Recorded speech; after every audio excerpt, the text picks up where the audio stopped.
రోజు చూస్తే ఇవాళ పేపర్లు చూడండి, కోకాపేటలో ఎకరం 130 కోట్లకు పోయిందని చెప్పి ప్రభుత్వం గొప్పగా రాయించుకుంది. మరి 130 కోట్లు కోకాపేటలో ఎట్లుంటది? పక్కనే ఒక 15 కిలోమీటర్ల దూరంలో ఉండే జీడిమెట్ల షాపూర్ ప్రాంతంలో ₹1 ఎట్లుంటది ఎకరం? ఇది ఎక్కడ న్యాయం?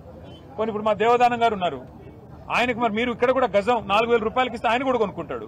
వాళ్ళ మొత్తం సంఘం కూడా మీరు ఇవ్వండి, ప్రభుత్వం ఒక ఎకరం మొత్తం ఈ యూనియన్కి ఇవ్వండి, 4,000 రూపాయలు గజం చొప్పున. మేము కావాలంటే చందాలేసి వాళ్ళకి మేము కూడా సాయం చేస్తాం. వాళ్ళకి ఇవ్వరు, కార్మిక సంఘాలకు ఇవ్వరు, పేద ప్రజలకు ఇవ్వరు. కానీ ఎవరికి ఇస్తారు? పెద్ద పెద్ద పరిశ్రమలు అని చెప్పి ఎవరైతే నడుపుతున్నామని చెప్పి చెప్తున్నారో వాళ్ళకిచ్చి వాళ్ళు అపార్ట్మెంట్లు కట్టుకోవడానికి, మాల్స్ కట్టుకోవడానికి ఇవాళ చేస్తున్న వ్యవహారం ఏదైతుందో దీని వెనకాల దాగి ఉన్నది 5 లక్షల కోట్ల కుంభకోణం. ఈయన అనుముల రేవంత్ రెడ్డి కాదు, ఈయన అవినీతి అనకొండ.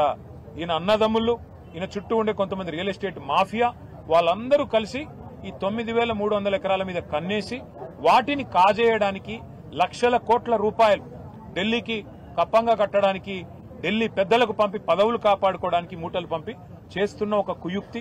దీన్ని బీఆర్ఎస్ అడ్డుకుంటుంది. ఇది కేవలం ప్రారంభం మాత్రమే. రేవంత్ రెడ్డి గారు అనుకుంటుండొచ్చు, ఒకరోజు వచ్చినారు పోయినారు ఏం చేస్తారని. ఏం చేస్తామో చూపెడతాం. హైదరాబాద్ నగరంలో ప్రతి గల్లీలో ప్రజలను కూడగడతాం, ప్రతి నియోజకవర్గంలో కూడగడతాం. కూడగట్టి చైతన్యవంతులు చేసే విధంగా సదస్సులు ఏర్పాటు చేస్తాం, హాల్ మీటింగ్లు ఏర్పాటు చేస్తాం.